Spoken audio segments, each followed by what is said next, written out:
Hello everyone. तो आज के सेशन में अपन डिस्कस करने वाले हैं एसिड बेस इम्बैलेंस को। F1 के जो लास्ट टॉपिक था अपन ने उसमें उसके अंदर पढ़ा था acid base balance. Okay, acid base balance और एसिड बेस इम्बैलेंस टॉपिक को अपन पढ़ रहे हैं, जिसमें लास्ट क्लास के अंदर अपन ने डिस्कस कर लिया था कि एसिड बेस बैलेंस क्या होता है, किस तरीके से एसिड और बेस दोनों मिलकर साल्ट का फॉर्मेशन करते हैं, कौन कौन से इंपॉर्टेंट एसिड्स होते हैं, कौन कौन सा इंपॉर्टेंट बेस होते हैं, कौन कौन से साल्ट होते हैं और किस तरह से वो आपस में रिएक्ट करके एक साल्ट और वाटर का फॉर्मेशन करते हैं। ओके, ये सब पढ़ा था अपन ने। और बफर सिस्टम को मैनेज करने के लिए किस तरीके से ये एसिड और बेस है वो काम करते हैं, उसमें अपन ने बाइकार्बोनेट बफर सिस्टम पढ़ा था, प्रोटीन बफर सिस्टम पढ़ा था, फॉस्फेट पढ़ा था जो कि प्राइमरी में था, सेकेंडरी में रेस्पिरेटरी, और थर्ड लाइन जो बफर सिस्टम था उसके अंदर अपन ने रेनल मैकेनिज्म पढ़ा था।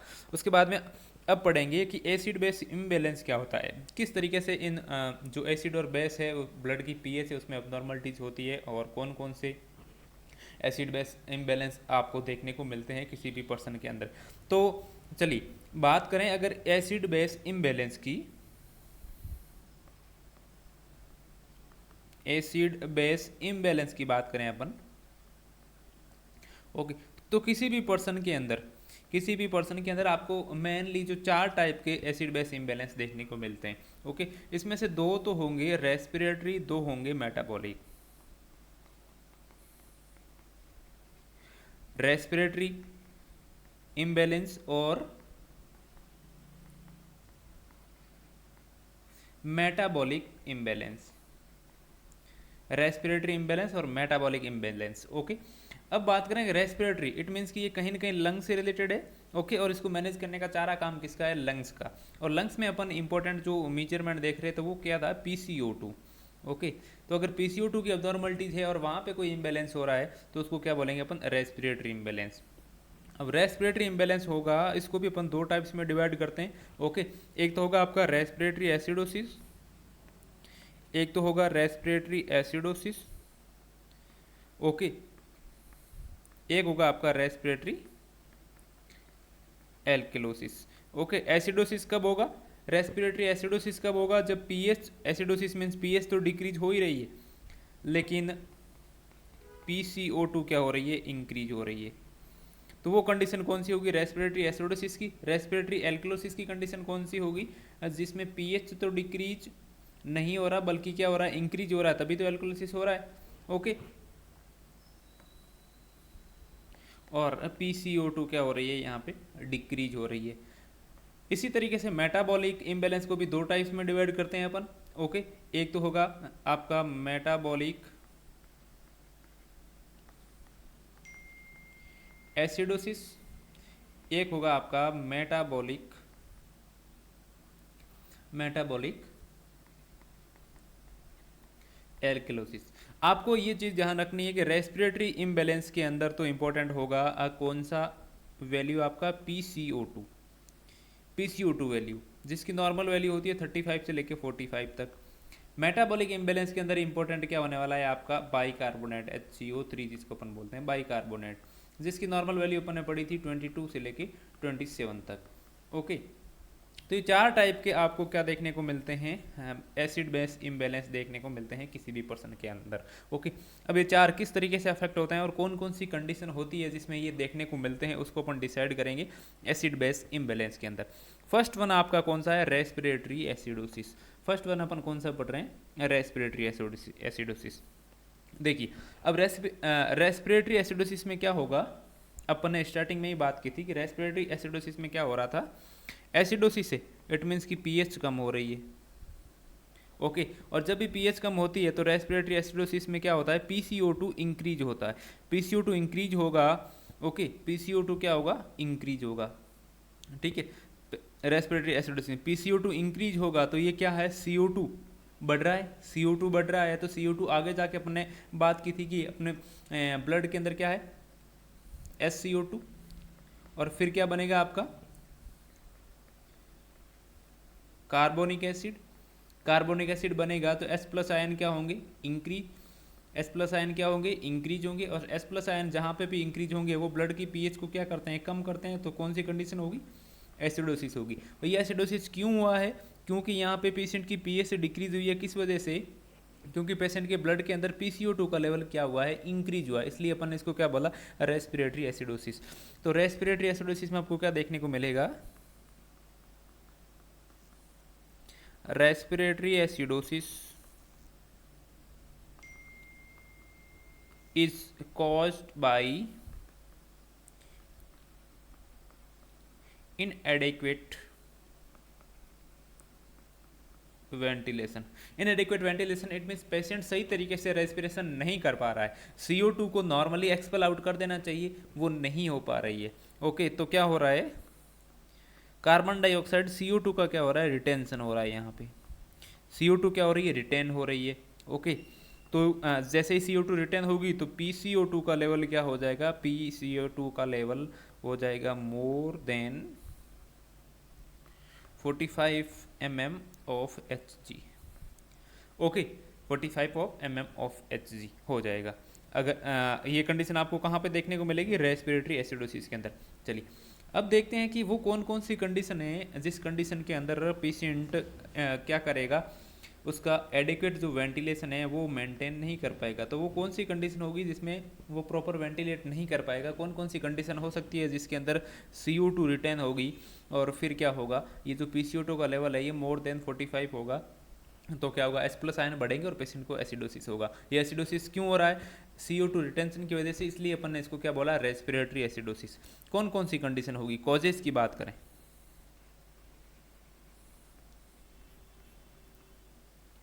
कि वो कौन कौन से कॉजेज हैं जिनकी वजह से आपको रेस्पिरेटरी एसिडोसिस की कंडीशन देखने को मिलेगी। फर्स्ट वन आएगा क्या, ब्रेन ट्यूमर। ब्रेन ट्यूमर या फिर ब्रेन ट्रोमा बोल सकता हूँ मैं। अगर किसी भी पेशेंट को ब्रेन ट्रोमा हो गया, जैसे RTA का एक्सीडेंट हो गया या फिर अदर किसी कॉज की वजह से हेड इंजरी हो गई, तो पेशेंट का क्या होगा, रेस्पिरेटरी रेट को मेंटेन कौन करके रखता है, पोंस या फिर मेडुला ऑब्लांगेटा। तो इस कंडीशन में क्या हो जाएगा कि पेशेंट का हेड इंजरी है तो उसकी इंस्पायरेशन और एक्सपायरेशन सही तरीके से मैनेज नहीं होगा, तो क्या होगा, पेशेंट एक्सपेल नहीं कर पाएगा CO2 को, और CO2 रिटेन होगी, CO2 रिटेन होगी तो पेशेंट को क्या होगा, रेस्पिरेटरी एसिडोसिस। तो अगर पेशेंट में ब्रेन ट्रॉमा है तो उसके अंदर रिस्क रहता है कौन सा, मेटाबॉलिक अबनॉर्मलिटीज की, रेस्पिरेटरी एसिडोसिस की। पेशेंट को क्या है, CNS डिफ्रेजन। पेशेंट का क्या है, सेंट्रल नर्वस सिस्टम सही तरीके से काम नहीं कर रहा है, CNS क्या है, सेंट्रल नर्वस सिस्टम डिप्रेशन में है, तो भी पेशेंट का क्या होगा, यहाँ पे PCO2 रिटेन होगा और पेशेंट को रेस्पिरेटरी एसिडोसिस देखने को मिलेगा। नेक्स्ट क्या होगा, पेशेंट अगर ले रहा है सेडेटिव ड्रग्स, तो सेडेटिव ड्रग्स की वजह से भी पेशेंट क्या है, एक्सपेल आउट नहीं कर पाएगा, नींद में रहेगा, रिटेन होगा CO2 और CO2 रिटेन होगा। ये सब कंडीशन है जिसमें CO2 का रिटेंशन होता है। ओके, तो CO2 रिटेन होगा तो क्या बढ़ेगा, H+ आयन बढ़ेगा, पेशेंट को एसिडोसिस होगा। अस्थमा की कंडीशन, अस्थमा की कंडीशन में भी पेशेंट क्या होता है, प्रॉपर रेस्पिरेटरी जो वे है, रास्ता है, वो नैरो हो जाता है, और नैरो होने की वजह से प्रॉपर एक्सेल नहीं कर पाता, CO2 को एक्सपेल आउट नहीं कर पाता और पेशेंट को रेस्पिरेटरी एसिडोसिस देखने को मिलता है। नेक्स्ट कंडीशन क्या होगी, एटेलैक्टेसिस। एटेलैक्टेसिस इट मीन्स कि लंग्स कोलैप्स हो गए। अब जब कोलैप्स हो गए तो वो एयर एक्सचेंज नहीं कर पाएंगे, जो ब्लड में पड़ा हुआ है CO2 उसको लंग्स ब्लड कैपिलरी से लेके वापस एक्सपेल आउट नहीं कर पाएगा, क्योंकि लंग्स तो ऑलरेडी क्या हो रखा है, कोलैप्स हो रखा है। तो जो एटेलैक्टेसिस की कंडीशन है उसमें भी आपको रेस्पिरेटरी एसिडोसिस देखने को मिलेगा। नेक्स्ट कंडीशन की बात करूँ मैं तो वो है ब्रोंकिक्टेसिस।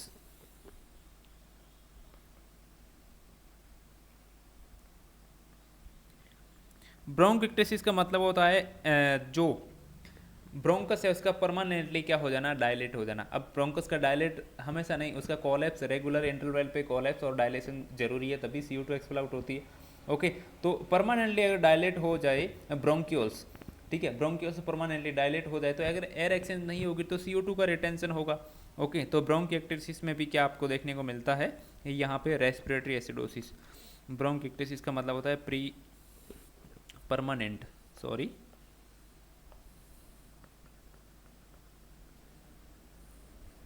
Permanent dilation of bronchioles. Bronchioles का परमानेंट डायलेट हो जाना क्या कहलाता है? ब्रोंकियोक्टेसिस। और उस कंडीशन में एयर एक्सचेंज नहीं होगी तो CO2 एक्सपेल आउट नहीं होगी।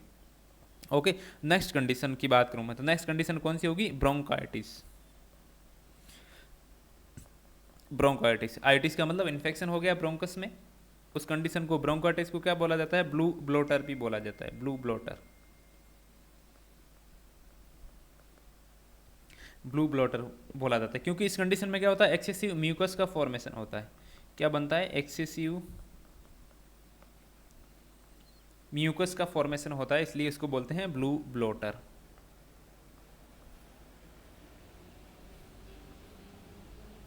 चलिए, नेक्स्ट कंडीशन कौन सी होगी? नेक्स्ट कंडीशन की मैं बात करूं तो एम्फाइसीमा।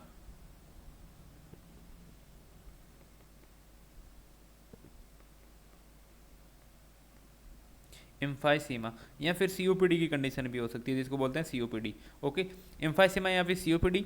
ओके, एम्फाइसीमा का मतलब होता है जो टर्मिनल ब्रोंक्यूल्स होते हैं उसका परमानेंटली क्या हो जाना? डैमेज हो जाना। Damage terminal bronchioles. चलिए, नेक्स्ट कंडीशन कौन सी होगी? निमोनिया।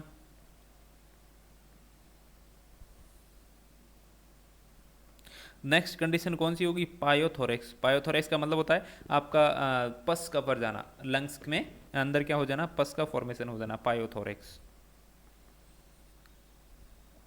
नेक्स्ट कंडीशन कौन सी हो सकती है? Pulmonary emboli. एक और कंडीशन कौन सी हो सकती है? Pulmonary edema.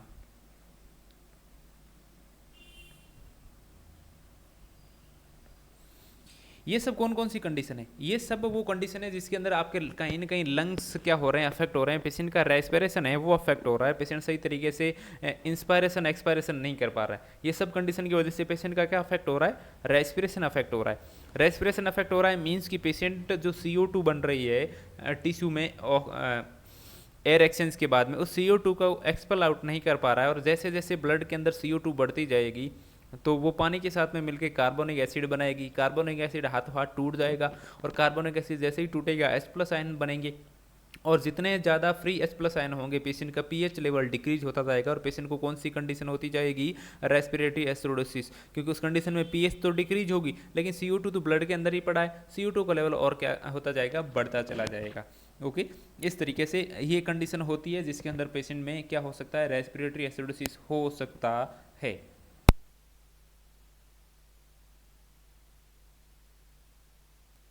अब मान लीजिए पेशेंट के अंदर रेस्पिरेटरी एसिडोसिस है, तो रेस्पिरेटरी एसिडोसिस से रिलेटेड आपको सिम्टम्स हैं वो क्या क्या देखने को मिलते हैं? वैसे तो जो अपन ने कंडीशन लिखा है ये डिजीज कंडीशन से। ओके, इन डिजीज कंडीशन के अकॉर्डिंग सिम्टम्स देखने को मिलते हैं। फिर भी अगर मोटे तौर पर मेन सिम्टम्स की बात करें तो आपको रेस्पिरेटरी एसिडोसिस के अंदर क्या देखने को मिलेगा? पेशेंट के अंदर CO2 रिटेन होगी तो पेशेंट क्या होगा? ड्राउजी होगा, उसका ब्रेन सही तरीके से काम नहीं करेगा क्योंकि ब्रेन टिश्यूज़ को प्रॉपर ऑक्सीजन नहीं मिलेगी क्योंकि CO2 अंदर ज़्यादा रहेगी। तो क्या देखने को मिलेगा? ड्राउजीनेस। ड्राउजीनेस देखने को मिलेगा। पेशेंट क्या होगा? डिसओरिएंटेड होगा, टाइम पर्सन और प्लेस के लिए पेशेंट ओरिएंटेड नहीं होगा, उसको नहीं पता होगा कि वो कहाँ है, क्या टाइम हुआ है। ओके, और कौन पर्सन है उसके पास में है, कौन मिला कौन नहीं मिला, तो उसको पता नहीं रहेगा। पेशेंट क्या हो जाएगा? डिसओरिएंटेड हो जाएगा,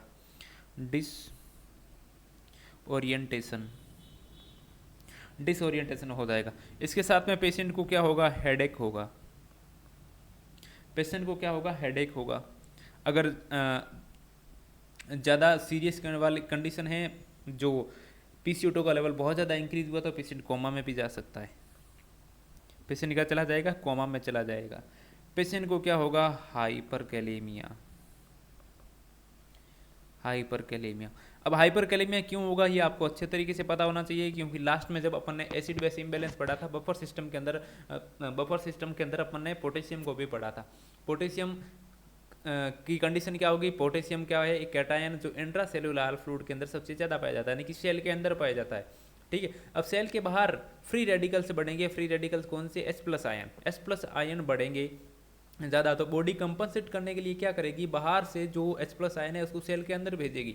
तो भाई सेल के अंदर H प्लस आयन जाएंगे तो अंदर का जो मटेरियल है वो बाहर भी तो आना पड़ेगा, रिप्लेस तो करना पड़ेगा, वरना H प्लस आयन सेल के अंदर जाके बैठेंगे कहाँ।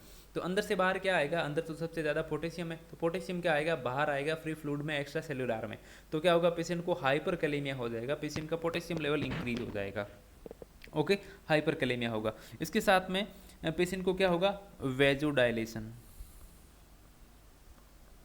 वेजोडाइलेशन, जब भी पेशेंट के अंदर PCO2 का लेवल बढ़ता है, आपको ध्यान रखना है PCO2 क्या करती है, कार्बन डाइऑक्साइड हमेशा ब्लड वेसल्स को डायलेट करती है। वेजोडाइलेशन होगा with flush skin, flush skin, क्योंकि वेसल्स डायलेट होगी तो जो कैपिलरी परमेबिलिटी है वो इंक्रीज होगी और फ्लश स्किन आपको देखने को मिलेगी। आपको ध्यान रखना है कि जब वेसल्स डायलेट होगी तो BP भी क्या हो सकता है, पेशेंट का डिक्रीज हो सकता है, यानी कि पेशेंट को क्या देखने को मिल सकता है, हाइपोटेंशन भी देखने को मिल सकता है। चलिए, ये तो आपको मेन साइन और सिम्टम्स देखने को मिलेंगे। फिर आप मैनेज कैसे करोगे अगर पेशेंट को रेस्पिरेटरी एसिडोसिस है तो।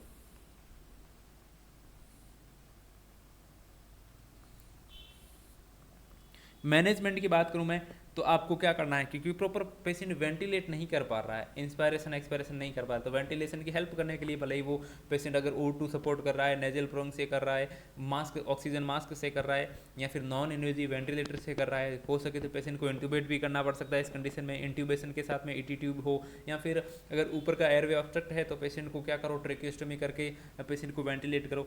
तो किसी भी कंडीशन में पेशेंट का जो वेंटिलेशन है वो आपको क्या करना है, इम्प्रूव करना है,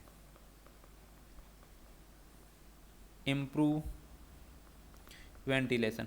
क्योंकि जैसे ही वेंटिलेशन इंप्रूव होगा, पेशेंट का जो रिटेन है CO2 वो एक्सपेल आउट होगा, और CO2 एक्सपेल आउट होगा तो ऑटोमेटिकली पेशेंट का pH इंक्रीज हो जाएगा, जो अबनॉर्मलिटीज है रेस्पिरेटरी एसिडोसिस वो क्या हो जाएगी, रिजॉल्व हो जाएगी। इसके साथ में अपन ने पढ़ा कि क्या H प्लस आयन बढ़ा हुआ है, ओके, यानी कि पेशेंट को क्या है, एसिडोसिस है। ओके, अपन अगर बाहर से पेशेंट को क्या दें, बाइकार्बोनेट, सोडियम बाइकार्बोनेट दें, ये तो क्या है, सोडियम बाइकार्बोनेट तो बेस है, ओके बेस है। जब इसको भी इंक्रीज करेंगे H प्लस आयन के साथ में तो ये दोनों क्या हो जाएंगे, न्यूट्रल, दोनों मिलके क्या करें, हो जाएंगे न्यूट्रल, और साल्ट का फॉर्मेशन करेंगे तो पेशेंट की जो pH है वो क्या हो सकती है, वापस नॉर्मल रेंज में आ जाएगी, pH इंक्रीज हो जाएगी। ओके, तो बाहर से क्या दे सकते हैं अपन, सोडियम बाइकार्बोनेट दे सकते हैं। ओके, कि भाई एक साइड से अगर शुगर मिलाया है किसी लिक्विड के अंदर तो मीठा ज़्यादा हो गया है, अब उसको वापस नॉर्मल रेंज में लाने का क्या है कि आप एक साइड से साल्ट डाल दो और नमक डाल दो, ताकि दोनों का लेवल बराबर हो जाएगा, तो उसका जो टेस्ट है वो नॉर्मल होगा। इसी तरीके से अपन क्या कर रहे हैं, यहाँ पे H प्लस आयन बढ़ रहे हैं, एसिडिटी है, ओके एसिडिटी है वो बढ़ रही है, तो अपन क्या करो, बाहर से बेसिक सॉल्यूशन दे दो, यानी कि बाइकार्बोनेट दे दो, दोनों मिलके न्यूट्रल हो जाएंगी, न्यूट्रल हो जाएंगी। तो बाहर से क्या दे सकते हैं अपन, IV सोडियम बाइकार्बोनेट।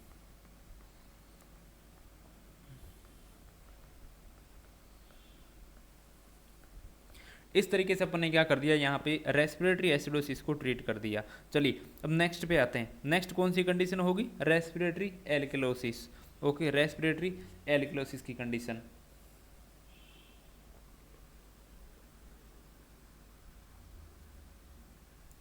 चलिए, रेस्पिरेटरी एल्कोलिसिस में कंडीशन कौन सी होगी कि पेशेंट बहुत ज़्यादा रेस्पिरेशन करेगा, तो नॉर्मली जितना CO2 बॉडी के अंदर रहना चाहिए वो भी नहीं रहेगा, बहुत ज़्यादा CO2 एक्सपेल आउट हो जाएगा। ओके, बहुत ज़्यादा CO2 एक्सपेल आउट होगा,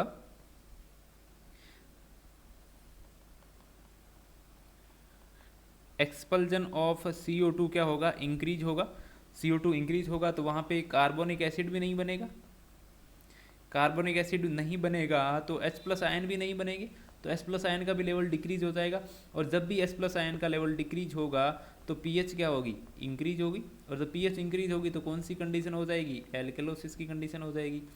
ओके, तो रेस्पिरेटरी एल्कलोसिस में आपको क्या देखने को मिलता है,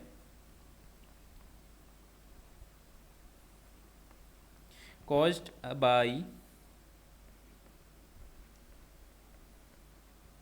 रिडक्शन ऑफ CO2 लेवल, या तो CO2 लेवल का डिक्रीज होगा, लेवल CO2 कम होगी, क्योंकि बहुत ज़्यादा जितनी भी बन रही है वो सारी एक्सपेल आउट हो जाएगी, CO2 लेवल क्या हो जाएगी, डिक्रीज हो जाएगा। CO2 लेवल डिक्रीज होगा तो कार्बोनिक एसिड नहीं बनेगा, डिक्रीज बोल सकते हैं कि कार्बोनिक एसिड। ओके, एंड जब कार्बोनिक एसिड एक्सपेल आउट हो रहा है, डिक्रीज हो रहा है, तो एच प्लस आयन नहीं बनेंगे, तो decrease amount of H plus ion. और जब एच प्लस आयन का अमाउंट डिक्रीज होगा तो ब्लड की पीएच क्या हो जाएगी, इंक्रीज हो जाएगी। और जब ब्लड की पीएच इंक्रीज है, यानी कि नॉर्मल जो है 7.35 से लेके 7.45 तक, क्योंकि यहाँ पे अपन ब्लड को देख रहे हैं, अब मोर देन 7.45 हो जाएगी तो पेशेंट की कंडीशन कौन सी हो जाएगी, एल्कलोसिस। और एल्कलोसिस की कंडीशन क्यों है, क्योंकि पेशेंट बहुत ज़्यादा एक्सपेल आउट कर रहा है CO2 का लेवल क्या हो रहा है यहाँ पे, डिक्रीज हो रहा है ब्लड के अंदर, CO2 का लेवल क्या हो रहा है, डिक्रीज हो रहा है। तो कंडीशन रेस्पिरेटरी से रिलेटेड है, तो रेस्पिरेटरी एल्किलोसिस। ओके, इस तरीके से आपको इस रेस्पिरेटरी एल्किलोसिस की कंडीशन में दो वैल्यूज अब नॉर्मल देखने को मिलेगी। एक तो पेशेंट का पीएच का लेवल इंक्रीज हो जाएगा, दूसरा क्या होगा आपका PCO2 का लेवल होगा वो क्या हो जाएगा, डिक्रीज हो जाएगा।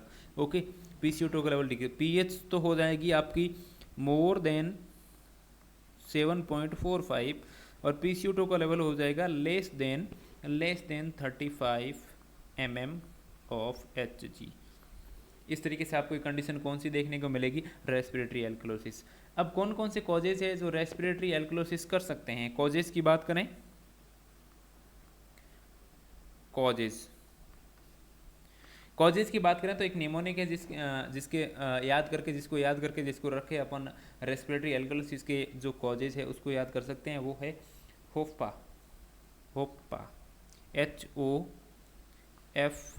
HOFPPA। ये निमोनिक याद करके अपन क्या कर सकते हैं, ये निमोनिक याद करके अपन याद कर सकते हैं कि पेशेंट को जो रेस्पिरेटरी एल्कलोसिस के कॉज कौन कौन से हैं उसको याद कर सकते हैं निमोनिक से। ओके, अब ओफा के ऊपर क्या क्या आएगा देखिए, ओफा में H stand for hyper ventilation,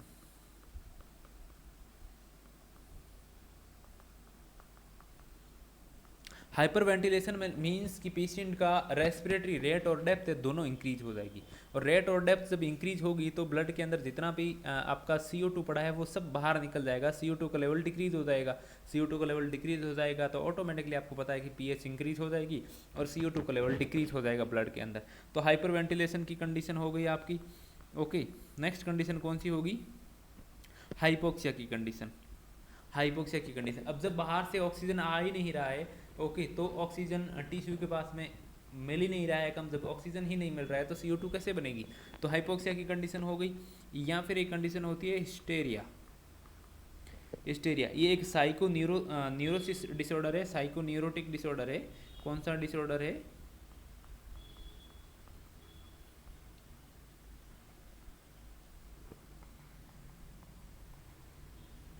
साइकोन्यूरोटिक disorder है, जिसके अंदर आपको जो इमोशंस या फिर जो मेंटल सिम्टम्स है, इंटरनल सिम्टम्स है, वो फिजिकल सिम्टम्स के रूप में कन्वर्ट होते दिख रहे हैं। मोस्टली फीमेल्स के अंदर देखने को मिलता है। ओके, वो क्या करता है, किसी का अटेंशन लेने के लिए जो अंदर ही अंदर जो उसके इमोशंस है उसको फिजिकल सिम्टम्स के रूप में क्या करते हैं, एक्सप्रेस करते हैं, तो उसको बोलते हैं अपन हिस्टेरिया। हिस्टीरिया के अंदर भी पेशेंट जानबूझ के क्या करता है, जोर जोर से हाइपर वेंटिलेट करता है, जोर जोर से सांसें लेता है, इंस्पायरेशन एक्सपायरेशन, तो ऑटोमेटिकली CO2 वॉश आउट हो जाती है, तो पेशेंट को क्या हो जाता है, रेस्पिरेटरी एसिडोसिस। यहाँ से ये क्वेश्चन कई बार बना है कि अगर किसी मरीज को हिस्टेरिया है तो उस हिस्टेरिया के मरीज के अंदर कौन सा मेटाबॉलिक अबनॉर्मलिटीज देखने को मिलेगी, तो आपको याद रखना है हिस्टेरिया के अंदर हमेशा रेस्पिरेटरी एल्कलोसिस आपको देखने को मिलता है हिस्टेरिया के अंदर। चलिए, नेक्स्ट कौन सी कंडीशन होगी आपकी, O stand for और stimulations of the respiratory center।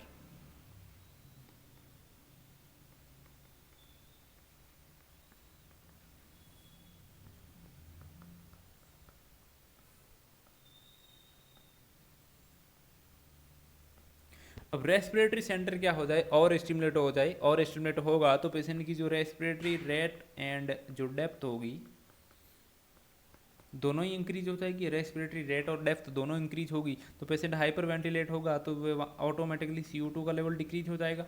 तो कंडीशन कौन सी बन जाएगी यहाँ पे, respiratory alkalosis. And then F, यहाँ पे F स्टैंड फॉर फीवर। जब भी मरीज का टेम्परेचर इंक्रीज होता है पेशेंट को फीवर होता है, तो फीवर के अंदर पेशेंट की पल्स रेट और रेस्पिरेटरी रेट दोनों क्या हो जाती है, इंक्रीज हो जाएगी। और जब रेस्पिरेटरी रेट इंक्रीज होगी तो ऑटोमेटिकली CO2 का लेवल डिक्रीज होगा, क्योंकि CO2 सारी एक्सपेल आउट हो जाएगी, तो कंडीशन कौन सी हो जाएगी, रेस्पिरेटरी एल्कलोसिस। ओके, एंड यहाँ पे P stand for pain. Pain के अंदर भी पेशेंट की क्या होती है, जब भी पेशेंट को पेन होता है तो उसके अंदर पेशेंट का रेस्पिरेटरी रेट और जो डेप्थ होती है वो इंक्रीज हो जाती है, यानी कि पेशेंट को क्या हो जाता है, हाइपर वेंटिलेशन। एंड यहाँ पे पी एक और वर्ड के लिए स्टैंड है प्रेगनेंसी। प्रेगनेंसी में जो ग्रेविड ह्यूट्रस होता है वो डायफ्राम को कंप्रेस करता है, और डायफ्राम को कंप्रेस करने की वजह से लंग्स का कॉन्स्ट्रिक्शन भी होता है, लंग्स भी प्रेस होते हैं, तो पेशेंट क्या करता है, उसकी रेस्पिरेटरी रेट और डेप्थ इंक्रीज होती है, हाइपर वेंटिलेट करता है, तो जो CO2 होती है वो वॉश आउट हो जाती है, और पेशेंट को कौन सी कंडीशन होती है, हाँ, रेस्पिरेटरी एल्कलोसिस। यहाँ से क्वेश्चन भी कई बार बना है।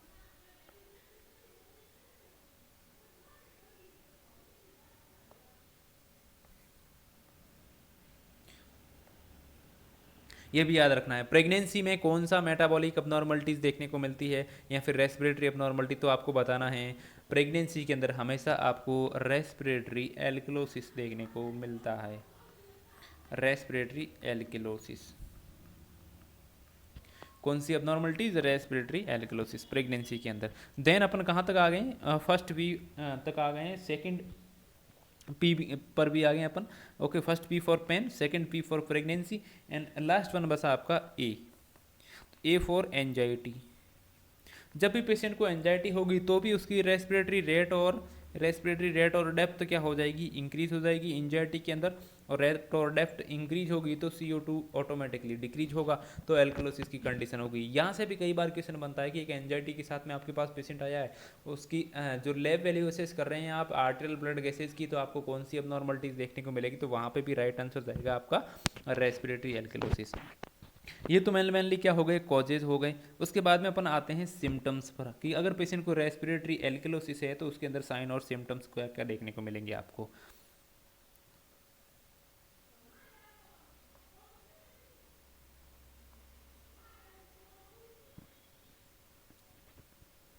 साइन और सिम्टम, फर्स्ट वन पेशेंट को क्या होगा, कन्फ्यूजन,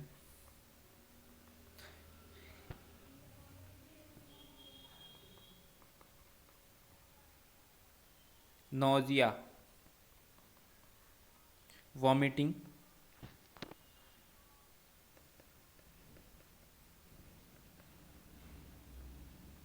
हाइपरकैलेमिया।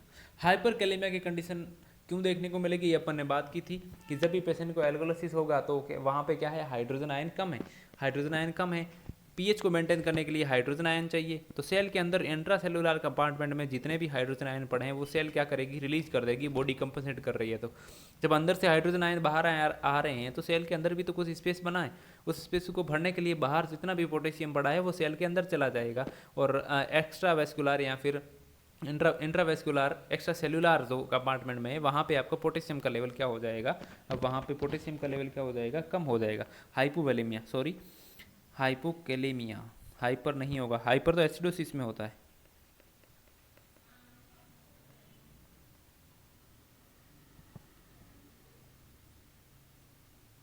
ओके, जब हाइपोकैलेमिया हो रहा है तो आपको पता है कि कौन सा इलेक्ट्रोलाइट्स हार्ट के लिए सबसे इंपॉर्टेंट होता है, तो वो होता है पोटेशियम, और जब पोटेशियम का लेवल कम हो रहा है तो पेशेंट को क्या होगा, कार्डियक डिसरिथमिया होगा।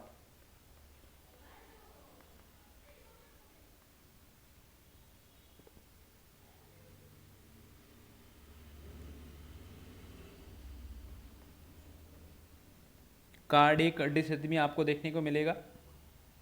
ओके, इसके अलावा अपन ने बात की थी कि एल्कोलिसिस की कंडीशन में आपको क्या देखने को मिलता है, क्या देखने को मिलता है, हाइपोकैल्सीमिया भी देखने को मिलता है। अपन ने बात की थी लास्ट वाले यूनिट में, हाइपो कैल्सीमिया भी देखने को मिलता है। ये हाइपोकैल्सीमिया क्यों देखने को मिलता है आपको एल्कोलिसिस की कंडीशन में, ये अपन ने लास्ट टॉपिक में जब एसिड बेस बैलेंस पढ़ा था तब पढ़ा था। चलिए यही होगा, उसको एक बार रिवाइज करेंगे तो आपके दिमाग में आ जाएगा।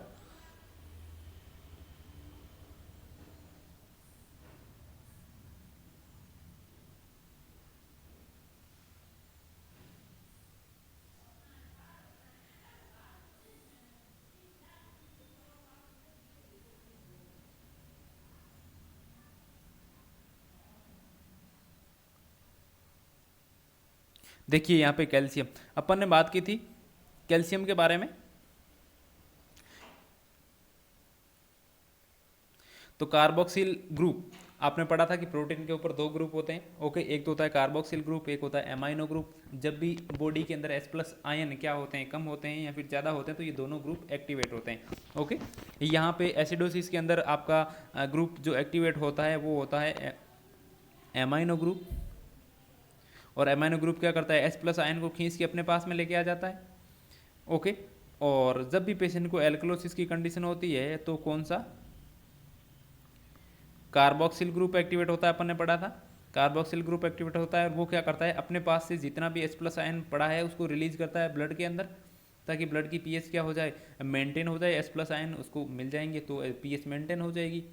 लेकिन जैसे ही कार्बोक्सिल ग्रुप से H प्लस आयन चला गया, वहाँ पे क्या बन जाता है, यहाँ पे देखिए कार्बोक्सिल ग्रुप में से H प्लस आयन चला गया तो पेशेंट को क्या हो जाएगा, यहाँ पे नेगेटिव स्पेस बन जाएगा, खाली जगह बन जाएगी।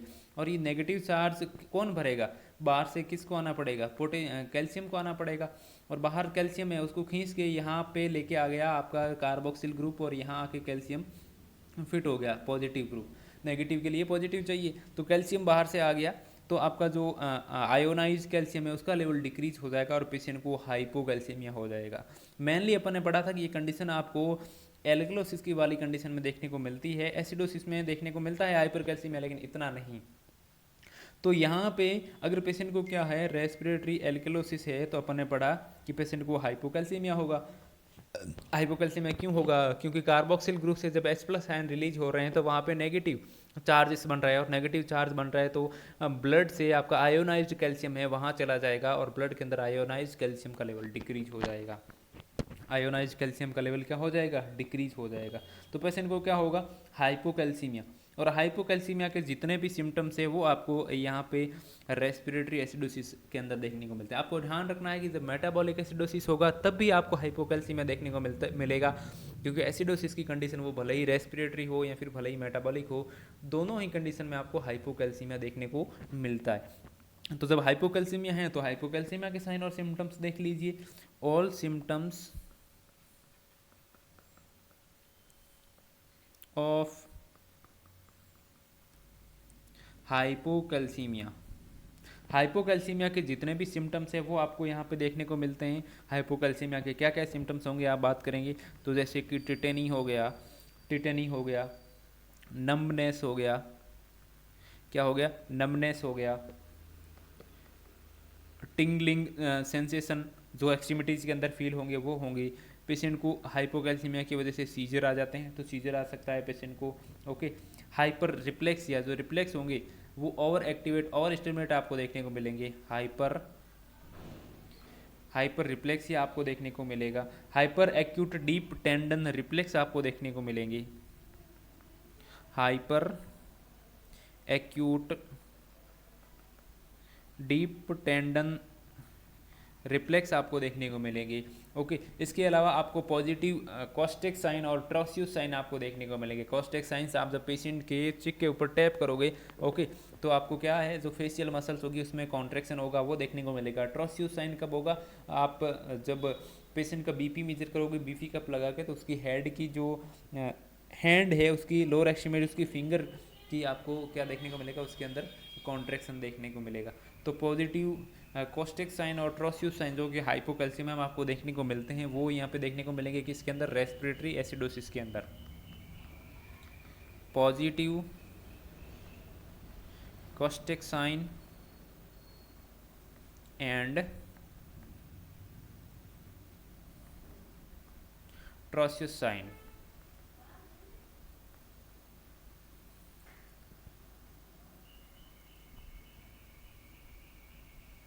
क्या होगा, पॉजिटिव कॉस्टिक साइंस और पॉजिटिव ट्रोसियस साइन आपको देखने को मिलेंगे यहाँ पे। चलिए इसको देख लेते हैं एक बार कि पॉजिटिव ट्रोसियस साइन और पॉजिटिव कॉस्टिक साइंस होते क्या हैं।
चलिए यहाँ पे अपन ने क्या पढ़ा था, मैनेजमेंट रेस्पिरेटरी एल्कोलोसिस का।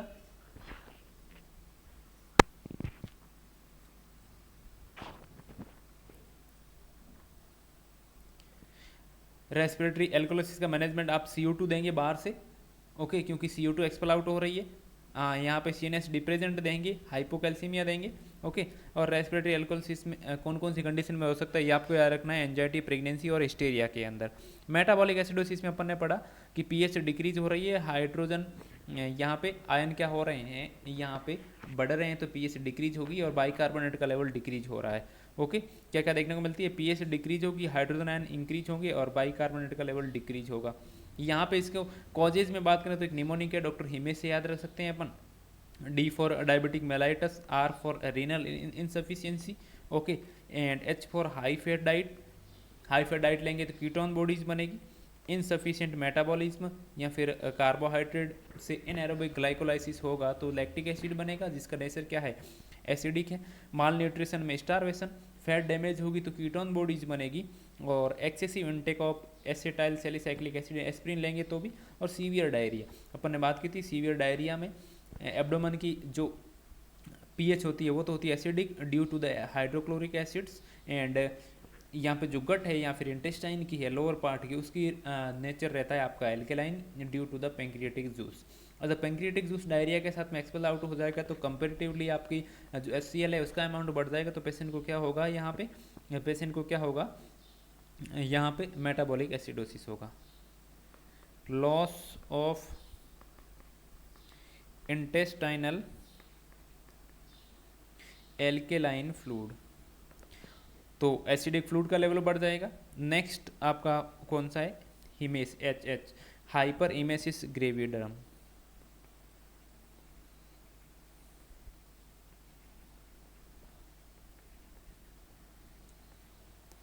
हाइपर इमेसिस ग्रेविडरम में पेशेंट को बार बार वॉमिटिंग होती है, बार बार वॉमिटिंग होती है, तो जितना भी एब्डोमिनल कंटेंट है वो तो निकल जाएगा बाहर, अंदर क्या रहेगा, ओनली HCl हाइड्रोक्लोरिक एसिड, अंदर क्या रहेगा, ओनली हाइड्रोक्लोरिक एसिड, क्योंकि जो कंटेंट था वो तो बाहर निकल गया, जो आपने खाना खाया वो तो बाहर निकल गया, तो अंदर ओनली HCl रहेगा, तो पेशेंट की पीएच क्या होगी, डिक्रीज होगी, तो पेशेंट को क्या होगा, एसिडोसिस। तो हाइपर इमेसिस ग्रेविडरम, यहाँ से क्वेश्चन बनता है, हाइपर इमेसिस ग्रेविडरम में भी आपको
तो हाइपरइमेसिस ग्रेविटर में भी आपको क्या देखने को मिलता है, मेटाबॉलिक एसिडोसिस, क्योंकि जितना भी एब्डोमिनल कंटेंट है स्टमक से बाहर निकल जाता है वॉमिटिंग के साथ में, तो पीछे बचेगा HCl।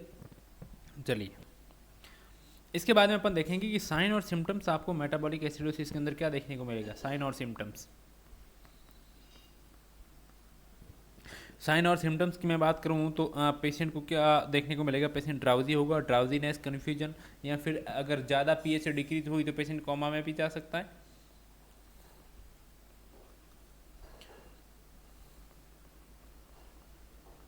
Drowsiness, confusion, coma,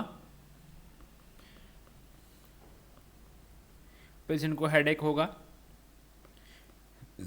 vasodilation होगा, तो पेशेंट को जो स्किन है वो आपको फ्लश देखने को मिलेगी, फ्लश स्किन। चलिए फिर से आ गया आपका यहाँ पे हाइपरकैलेमिया। जब भी एसिडोसिस की कंडीशन होगी, भले ही रेस्पिरेटरी हो, मेटाबॉलिक, आपको क्या देखने को मिलेगा, हाइपरकैलेमिया, क्योंकि बॉडी कंपनसेट करने के लिए H+ आयन इंट्रासेल्युलर कंपार्टमेंट में भेजेगी और एक्स्ट्रा सेल्युलर कंपार्टमेंट में वहाँ से निकल के आएगा आपका पोटेशियम, तो पेशेंट को क्या होगा, हाइपरकैलेमिया देखने को मिलेगा। इसके साथ में आपको हाइपरकैल्सीमिया भी, हाइपर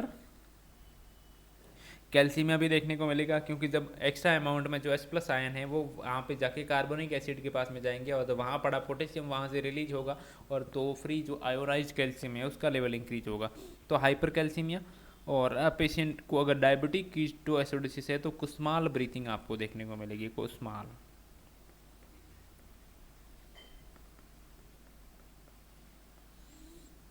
कुस्माल ब्रीथिंग का मतलब होता है इंक्रीज रेट एंड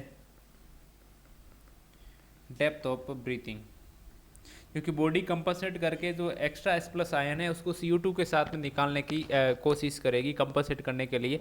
तो क्या करेगा, मेटाबॉलिक की कंडीशन में कंपनसेशन करेगा रेस्पिरेटरी सिस्टम, तो H+ आयन को ज़्यादा से ज़्यादा CO2 के साथ में बॉडी से एक्सपेल आउट करने का कोशिश करेगा आपका रेस्पिरेटरी सिस्टम। तो उस कंडीशन में जो रेट और डेप्थ होगी वो इंक्रीज होगी, तो उस कंडीशन को बोलेंगे अपन कुस्माल रेस्पिरेशन, कुस्माल रेस्पिरेशन।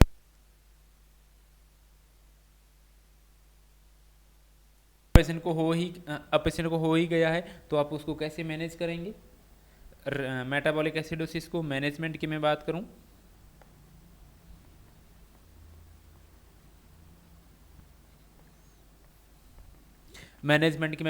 तो सबसे पहले तो आप क्या दे दो, उस पीएच को, एसिडिक पीएच ब्लड की है उसको न्यूट्रलाइज करने के लिए, इधर एसिड बढ़ रहा है तो बाहर से आप बेस दे दो, यानी कि सोडियम बाइकार्बोनेट दे दो, IV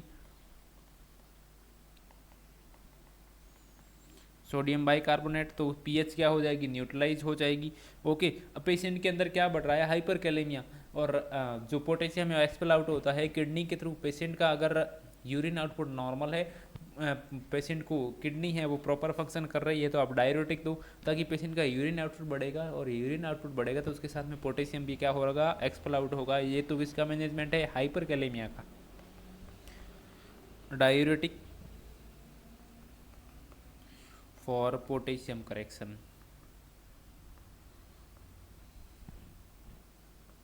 हाइपरकैलेमिया को मैनेज करने के लिए आप क्या दो, डेक्सट्रोज हमेशा देते हैं आप, डेक्सट्रोज 25% के साथ में क्या मिलाते हैं, इंसुलिन।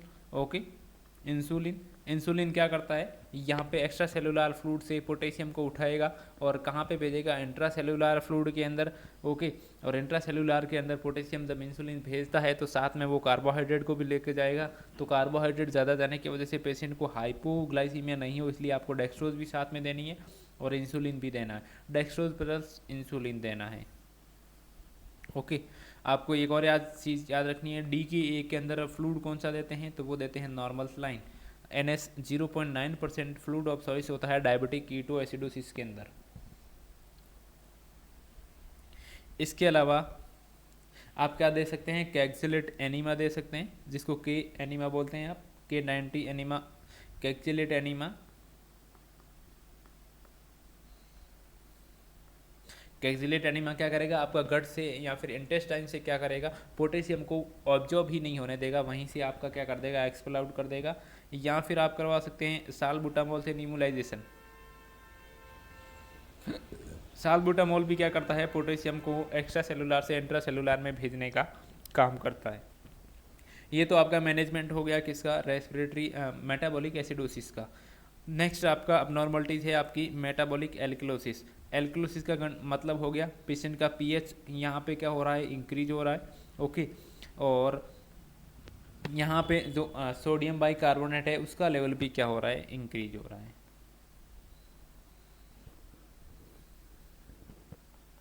यानी कि पीएच भी इंक्रीज हो रही है और बाइकार्बोनेट का लेवल भी इंक्रीज हो रहा है, क्योंकि अपन ने पढ़ा था कि पेशेंट की जो अगर बाइकार्बोनेट लेवल बढ़ रहा है पेशेंट का तो उसके साथ में आपका जो पीएच लेवल है वो भी बढ़ता है। लेकिन उसका उल्टा है, अगर एच प्लस आयन ब्लड के अंदर बढ़ रहा है तो उसका अपोजिट होता है, रिवर्स प्रोपोर्शनल होता है, क्या, पीएच डिक्रीज होता है। पीएच क्या होता है, डिक्रीज होता है। अब मेटाबॉलिक एल्कलोसिस की कंडीशन में पीएच भी इंक्रीज हो रहा है, बाइकार्बोनेट भी इंक्रीज हो रहा है। ओके, और जब पीएच इंक्रीज हो रहा है तो आपको पता है कि एच प्लस आयन क्या हो रहे हैं, डिक्रीज हो रहे हैं। एच प्लस आयन क्या हो रहा है, यहाँ पे डिक्रीज हो रहा है। तो कौन कौन सी कंडीशन बन रही है, एक तो पीएच इंक्रीज हो रहा है, डिक्रीज क्या हो रहा है, कार्बोनिक एसिड, इसीलिए तो एच प्लस आयन डिक्रीज होंगे, डिक्रीज कार्बोनिक एसिड डिक्रीज होने की वजह से डिक्रीज एच प्लस आयन, और एच प्लस आयन डिक्रीज हो रहे हैं। और नेक्स्ट कंडीशन कौन सी बन रही है, यहाँ पे बाइकार्बोनेट का लेवल क्या हो रहा है, इंक्रीज हो रहा है। कहाँ तक चला जाएगा, मोर देन 27 मिली इक्विवेलेंट पर लीटर से। चलिए, अब कॉजेज क्या क्या हो सकते हैं इसके, मेटाबॉलिक एल्कोलिसिस के कॉजेज की मैं बात करूँ तो इसका कॉजेज हो सकता है वॉमिटिंग, पेशेंट को एक्सेसिव वॉमिटिंग हो रही है तो वॉमिटिंग की वजह से स्टमक के अंदर पड़ा हुआ HCl भी बाहर निकल जाता है। HCl भी क्या हो जाता है, बाहर निकल जाता है वॉमिटिंग के साथ में। और जब HCl कम हो गया तो कंपेरेटिवली आपका क्या बढ़ जाएगा, बेस बढ़ जाएगा, एल्केलाइन फ्लूइड का जो अमाउंट है वो बढ़ जाएगा, तो पेशेंट को क्या हो जाएगा, मेटाबॉलिक एल्कलोसिस। अब कहेंगे आप कि आपने जो हाइपर एमेसिस ग्रेविड्रम था उसमें तो मेटाबॉलिक एसिडोसिस लिखवाया, यहाँ पे एल्कलोसिस क्यों, तो हाइपर इमेसिस ग्रेविड्रम में फ्रीक्वेंटली बार बार उसके अंदर सीवियर वॉमिटिंग होती है, और इतनी सीवियर होती है कि स्टमक का जो कंटेंट होता है वो अंदर रहता ही नहीं है, ओनली HCl ही रहता है। लेकिन यहाँ पे नॉर्मल वॉमिटिंग हो रही है, यानी कि पेशेंट को एक बार वॉमिटिंग हुई तो एक बार वॉमिटिंग होने के साथ में जो एब्डोमिनल कंटेंट था वो और उसके साथ में HCl मिला हुआ था वो बाहर निकल गया, तो कंपेरेटिवली आपका जो बाइकार्बोनेट था उसका लेवल बढ़ गया, इसलिए पेशेंट को क्या हो गया, मेटाबॉलिक एल्कलोसिस हो गया। चलिए, यहाँ फिर बात करूँ मैं कि low suction of the GI tract.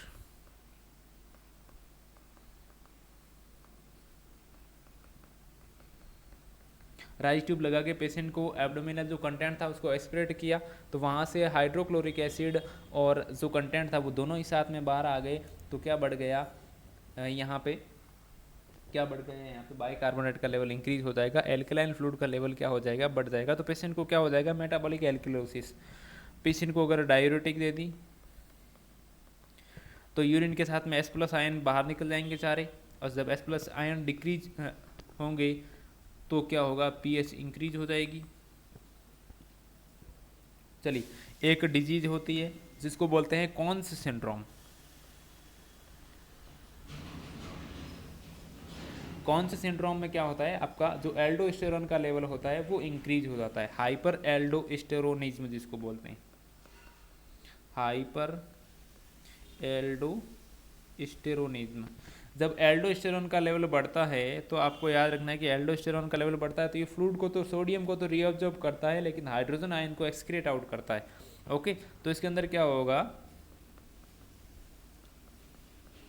एक्सक्रीशंस of H plus ion, किसके थ्रू, यूरिन के थ्रू, और रीएब्जॉर्प्शन ऑफ सोडियम, सोडियम को रीअब्जॉर्ब करेगा, H प्लस आयन को एक्सक्रीट आउट करेगा। तो कौन से सिंड्रोम अगर किसी मरीज को है तो उसमें क्या होगा, कौन से सिंड्रोम अगर किसी मरीज को है तो उसके अंदर क्या देखने को मिलेगा आपको, H plus ion excrete out होंगे तो पेशेंट को क्या हो जाएगा, पीएच हो जाएगा यहाँ पे इंक्रीज, तो मेटाबॉलिक एल्कलोसिस की कंडीशन बन जाएगी। Excessive injection of the sodium bicarbonate, sodium bicarbonate excessive amount में खा लिया हो या फिर आईवी रूट से दे दिया हो तो कंपेरेटिवली सोडियम बाइकार्बोनेट का लेवल बढ़ जाएगा। सोडियम बाइकार्बोनेट बढ़ेगा तो पेशेंट को क्या होगा, यहाँ पे मेटाबॉलिक एल्कलोसिस की condition, excessive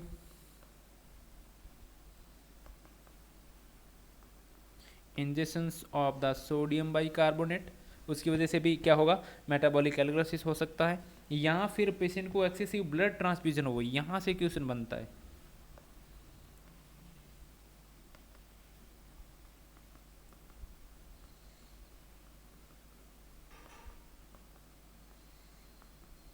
excessive blood transfusion, अब देखिए ब्लड ट्रांसफ्यूजन एक्सेसिव तो पेशेंट को क्या होगा, मेटाबॉलिक एल्कलोसिस। क्यों होगा, क्योंकि पेशेंट, आपको पता होगा कि ब्लड को स्टोर करने के लिए अपन CPDA उसके अंदर मिलाते हैं। ओके, सी का मतलब वहाँ पे क्या होता है, सिट्रेट होता है। और जब भी पेशेंट को आप ब्लड देते हैं तो ये सिट्रेट होता है, ये बॉडी के अंदर जाने के बाद में ये सिट्रेट कन्वर्ट हो जाता है बाइकार्बोनेट के अंदर। और जब बहुत ज़्यादा आप ब्लड दे रहे हैं तो ये सिट्रेट भी ज़्यादा जा रहा है, तो ये सिट्रेट कन्वर्ट होकर बाइकार्बोनेट में बदल जाएगा और बाइकार्बोनेट का लेवल इंक्रीज होगा। जब बाइकार्बोनेट का लेवल इंक्रीज होता है तो पेशेंट को क्या होता है, एल्कलोसिस। तो कौन सी कंडीशन हो गई, मेटाबॉलिक एल्कलोसिस, यानी कि बहुत ज़्यादा ब्लड ट्रांसफ्यूज कर रहे हैं तो कौन सा अबनॉर्मलिटीज, मेटाबॉलिक एल्कलोसिस की कंडीशन। फिर आते हैं अपन साइन और सिम्टम्स के ऊपर। आपको साइन और सिम्टम्स क्या क्या देखने को मिलेगा, तो पेशेंट को क्या होगा, टैकीकार्डिया, डिसरिथमियाज हो सकते हैं, क्योंकि यहाँ पे हाइपोकैलेमिया आपको देखने को मिल सकता है। डिसरिथमिया, हाइपोकैल्सीमिया भी लिख लो आप।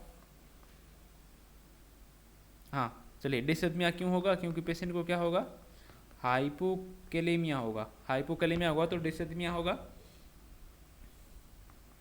एल्कलोसिस की कंडीशन है तो फिर से हाइपोकैल्सीमिया हो जाएगा, हाइपोकैल्सीमिया हो जाएगा। और हाइपोकैल्सीमिया में आपको हाइपोकैल्सीमिया के साइन देखने को मिलेंगे, साइन ऑफ हाइपोकैल्सीमिया, वही tetany, Trousseau sign, Chvostek signs, okay, tingling sensation, ये सब सीजर, ये सब आपको देखने को मिलेंगे। ओके, ट्रीटमेंट किस तरीके से करोगे, कौन सी मेडिसिन दोगे, तो आपको क्या देना है, हाइपोकैलेमिया इसलिए आईवी पेशेंट को क्या दो, पोटेशियम दो, आईवी पेशेंट को कैल्शियम दो। और हाइपोकैल्सीमिया और हाइपोकैलेमिया को मेंटेन करो और अदर जो सिम्टोमेटिक ट्रीटमेंट है वो करो। तो इस तरीके से अपन ने चारों पढ़ लिए, रेस्पिरेटरी और मेटाबॉलिक, एसिडोसिस एल्कलोसिस और एसिडोसिस एल्कलोसिस दोनों। ओके, इसके बाद में आपको एसिड बेस बैलेंस इम्बैलेंस के अंदर जो पॉइंट है कुछ वो नोट करके रखने हैं, इसके आधार पे इसके अकॉर्डिंग आप याद रख सकते हैं पूरा एसिडोसिस का इम्बैलेंस। आपको याद रखना है कि अगर पेशेंट को फर्स्ट अपन ने पढ़ा था क्या, रेस्पिरेटरी एसिडोसिस,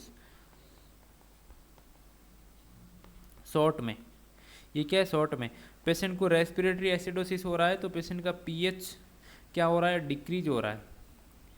पेशेंट का PCO2 क्या हो रहा है, इंक्रीज हो रहा है। सेकेंड कंडीशन क्या थी आपकी, respiratory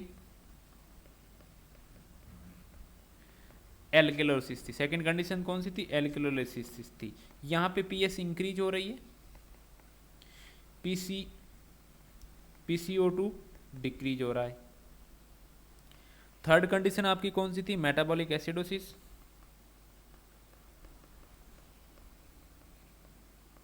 metabolic acidosis third condition थी। और एसिडोसिस है तो पीएच क्या होगा, डिक्रीज हो रहा है, यहाँ पे पीएच डिक्रीज होगा और बाइकार्बोनेट भी क्या होगा, यहाँ पे डिक्रीज होगा। फोर्थ कंडीशन आपकी कौन सी थी, मेटाबॉलिक एल्कलोसिस, मेटाबॉलिक एल्कलोसिस। तो यहाँ पे क्या हो रहा है, पीएच तो इंक्रीज होगी, बाइकार्बोनेट क्या होंगे, इंक्रीज होंगी। ओके, क्योंकि एल्कलोसिस की कंडीशन है। तो आपको यहाँ पे एक फॉर्मूला जिसको बोलते हैं आप रोम, रोम, रोम का मतलब रेस्पिरेटरी अपोजिट मेटाबॉलिक इक्वल। इसका फुल फॉर्म क्या होता है, रेस्पिरेटरी अपोजिट मेटाबॉलिक इक्वल। मतलब ये कि जब रेस्पिरेटरी अबनॉर्मलिटीज होगी तो पीएस के साथ में अपोजिट एक्शन होगा किसका, PCO2 का। जबकि मेटाबॉलिक अपनॉर्मलिटीज होगी तो इक्वल, यानी कि पीएच के साथ में इक्वल एक्शन होगा बाइकार्बोनेट का। फंक्शन इंपॉर्टेंट किसका है, रेस्पिरेटरी में PCO2 का और मेटाबॉलिक में बाइकार्बोनेट का। ओके, तो जब रेस्पिरेटरी एसिडोसिस हो रहा है तो पीएच डिक्रीज होगी तो उसका अपोजिट एक्शन देखने को मिलेगा PCO2 इंक्रीज होने के साथ में, इसलिए अपन ने बोला रेस्पिरेटरी अपोजिट। एल्कलोसिस में जब पीएच इंक्रीज हो रही है तो PCO2 डिक्रीज हो रहा है, लेकिन मेटाबॉलिक में आप देखिए दोनों का इक्वल रिएक्शन है, pH decrease bicarbonate decrease, pH increase bicarbonate increase, इसलिए इसको रखते हैं किससे याद, रोम से। यानी कि इसको अपन इस तरीके से भी लिख सकते हैं, pH opposite proportional to the PCO2, लेकिन pH equal proportional to the bicarbonate, यानी कि जब बाइकार्बोनेट बढ़ेगा तो पीएच बढ़ेगा, बाइकार्बोनेट डिक्रीज होगा तो पीएच डिक्रीज होगा, लेकिन जब पीएच बढ़ेगा तो PCO2 डिक्रीज होगा और जब पीएच घटेगा तो PCO2 इंक्रीज होगा। इसके बाद में सबसे इम्पोर्टेंट टॉपिक है कंपनसेशन। यहाँ से जितने भी क्वेश्चन बनते हैं वो आपको कंपनसेशन के साथ में को रिलेट करके दिए जाते हैं अभी प्रेजेंट टाइम में। सिंपल क्वेश्चन बहुत कम देखने को मिलते हैं, कंपनसेशन से रिलेटेड आपको हमेशा क्वेश्चन पूछे जाते हैं कि कौन सा कंपनसेशन मैकेनिज्म है। ओके, कंपनसेशन होता क्या है वैसे, कंपनसेशन का मतलब होता है कि अगर पेशेंट को एसिडोसिस हो रहा है या फिर एल्कलोसिस, वो भले ही मेटाबॉलिक हो या फिर रेस्पिरेटरी हो, प्राइमरी क्या करता है, आपका बॉडी एक्ट करता है उस इम्बैलेंस को मेंटेन करने का। तो आपको कैसे पता चलेगा कि यहाँ पे बॉडी जो है फुली कंपनसेट करने की कोशिश कर रही है, पार्शियल कर रही है या फिर कंपनसेट कर ही नहीं रही है। ओके, तो ये आपको जो आर्टियल ब्लड गैसेज है उसकी वैल्यूज देख के पता चलता है। तो फर्स्ट तो कंपनसेशन का मतलब क्या है, कंपनसेशन का मतलब है refer to the body, compulsion word refer to the body try to manage the acid base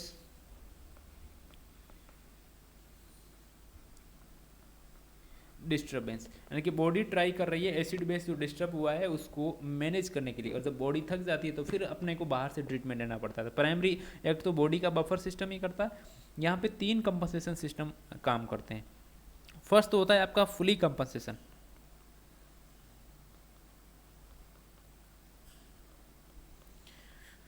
fully compensation. तो फुली कंपनसेशन में आपको क्या देखने को मिलेगा, कौन सी वैल्यूज देखने को मिलेगी, तो आपको सीधा याद रखना है कि फुली कंपनसेशन अगर है तो उसके अंदर पीएच होगी नॉर्मल रेंज के अंदर। ओके, और इसके अलावा अगर रेस्पिरेटरी है तो PCO2 होगा अब नॉर्मल, और अगर मेटाबॉलिक है तो क्या होगा, बाइकार्बोनेट होगा अब नॉर्मल। इसका मतलब ये हुआ कि अगर पेशेंट फुली कंपनसेट कर रहा है तो उसकी पीएच नॉर्मल होगी, और ये कंपनसेशन अगर रेस्पिरेटरी एसिडोसिस के साथ में है तो एक कंडीशन तो होगी आपकी, रेस्पिरेटरी एसिडोसिस की कंडीशन के साथ में है तो PCO2 अब नॉर्मल होगी, मेटाबॉलिक एसिडोसिस के साथ में है तो आपको यहाँ पे बाइकार्बोनेट की लेवल जो वैल्यू है वो आपको अब नॉर्मल देखने को मिलेगी, यानी कि एक वैल्यू नॉर्मल एक अब नॉर्मल दोनों में से, और पीएच नॉर्मल। तो ये तो हो गया फुली कंपनसेशन। नेक्स्ट वन बात करूं मैं तो partial compensation. Partial compensation,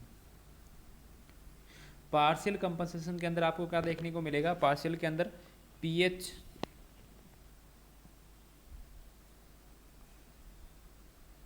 PCO2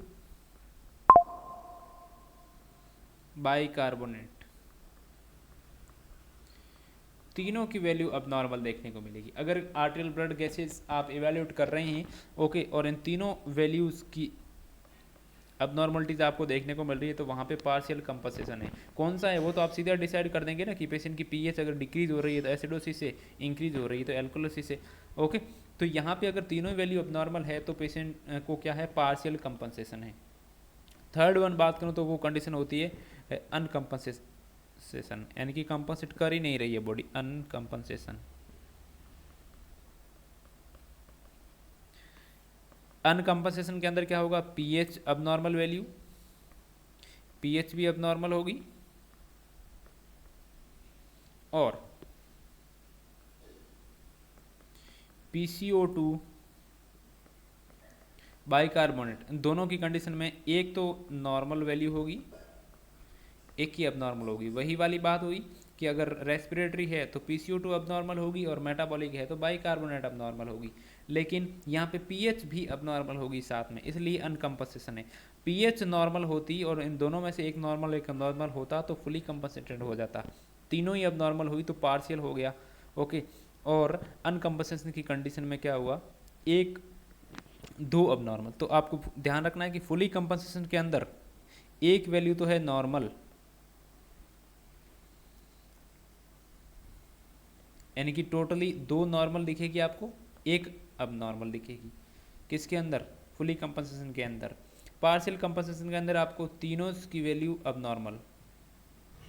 अनकम्पनसेशन के अंदर आपको क्या देखने को मिलेगी, दोनों की वैल्यू अब नॉर्मल। इस तरीके से आप जो ABG वैल्यू है उसको असेस कर सकते हैं। अब आर्टेरियल ब्लड गैसेज निकालने से पहले आप एक टेस्ट करते हैं जिसको बोलते हैं एलन टेस्ट।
चलिए, तो क्या करना है, आर्टेरियल मोस्ट कॉमनली लिया जाता है आपका रेडियल आर्टरी से।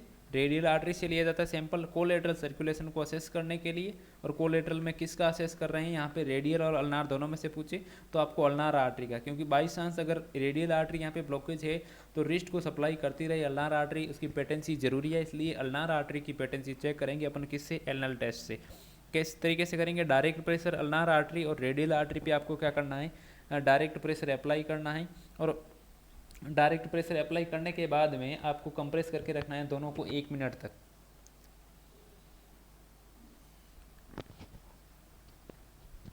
फिर आपको क्या करना है,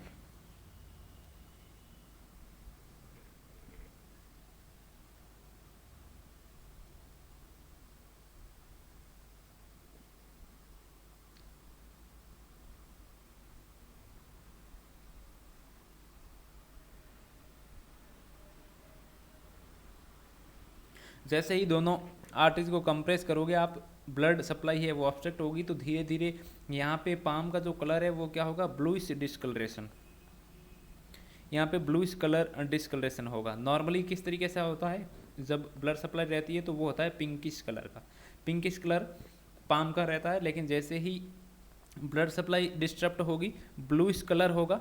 जैसे ही ब्लूइश कलर दिखे आप क्या करोगे, release pressure from the ulnar artery, release pressure from ulnar artery, ये वाला प्रेशर जो अल्नार आर्टरी के ऊपर लगा रखा था वो रिलीज कर दोगे। ओके, जैसे ही अल्नार आर्टरी से प्रेशर रिलीज हुआ तो रेडियल आर्टरी का तो अभी भी आपने ब्लॉक कर रखा है, लेकिन अगर अल्नार आर्टरी पेटेंट है तो जो ये जो ब्लूइश डिस्कलरेशन था ये क्या हो जाएगा, नॉर्मल हो जाएगा। ये जो ब्लूइश कलर था ये हो जाएगा वापस किस में, पिंकिश कलर के अंदर। कितने टाइम्स के अंदर, 6 से 7 सेकेंड्स के अंदर, विद इन 6 to 7 सेकेंड्स के अंदर ये जो ब्लूइश था ये पिंकिश हो जाना चाहिए। इट मीन्स ये इंडिकेट करेगा कि पेटेंट है कौन सी, ulnar artery. You can take arterial blood gases specimen from the radial artery। तो यहाँ पे आप रेडियल आर्टरी से सैंपल ले सकते हैं क्योंकि अल्नार आर्टरी पेटेंट है। लेकिन आपने ये टेस्ट किया, अल्नार आर्टरी से प्रेशर रिलीज किया, लेकिन 6 से 7 सेकंड के बाद में भी ये जो ब्लूइश कलर था ये पिंकिश में कन्वर्ट नहीं हुआ। कन्वर्ट क्या हुआ, कन्वर्ट नहीं हुआ, ब्लूइश पिंकिश में कन्वर्ट नहीं हुआ। इट मीन्स कि अभी भी जो अल्नार आर्टरी है वो पेटेंट नहीं है, अल्नार आर्टरी नॉट पेटेंट। इस कंडीशन में क्या करेंगे, do not take radial specimen, radial sample. तो रेडियल सैंपल कलेक्ट नहीं करना है, यहाँ पे अदर साइड देखेंगे बॉडी में जहाँ से आप कलेक्ट कर सकें सैंपल। तो एनल टेस्ट किसके लिए, अल्नार आर्टरी की पेटेंसी चेक करने के लिए। इसके बाद में आपसे देखिए यहाँ पे पॉजिटिव नेगेटिव, पॉजिटिव्स का मतलब हो गया यहाँ पे आपका पिंकिश कलर,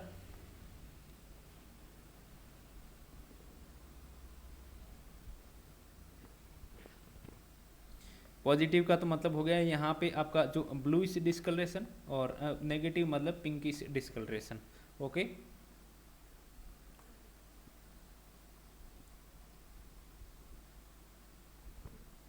चलिए इसके बाद में आपसे एक क्वेश्चन कभी कभी कभार पूछा जाता है, वो होता है कि आयन गैप। आयन गैप क्या होता है, आयन गैप या फिर इसको एनायन गैप भी बोला जाता है, एनायन गैप,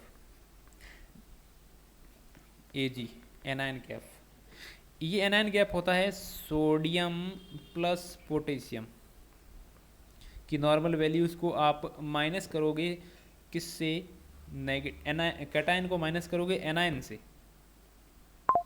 एनायन कौन सा, क्लोराइड प्लस बाइकार्बोनेट। ये आपका इक्वल या फिर लेस देन 12 होना चाहिए तो ही होगा नॉर्मल। क्या करोगे, सोडियम और पोटेशियम दोनों को प्लस करोगे, इनकी दोनों क्या है, कैटायन है, दोनों को माइनस करोगे किससे, एनायन से। एनायन कौन सा, क्लोराइड और बाइकार्बोनेट। ओके, इन दोनों को जब माइनस करोगे तो वैल्यू है वो इक्वल या फिर लेस देन 12 आनी चाहिए, तो ही आपका नॉर्मल एनायन गैप माना जाएगा। ये होता है एनायन और कैटायन गैप। इस तरीके से अपन ने एसिड बेस बैलेंस को पढ़ा, एसिड बेस इम्बैलेंस को पढ़ा, और अबनॉर्मलिटीज कौन सी पढ़ी, एलन टेस्ट को पढ़ा, एनायन गैप पढ़ा। ओके, इस तरीके से इसके अकॉर्डिंग आप अपने जो क्वेश्चन हैं एमसीक्यू बुक होगी कोई भी उठा के उसमें से एसिड बेस बैलेंस और इम्बैलेंस के क्वेश्चन देखोगे और तो आपको इजीली आराम से समझ में आ जाएगा, और आप आराम से कोई भी एमसीक्यू है वो एबीजी वैल्यू देख के कर पाओगे इसके अकॉर्डिंग।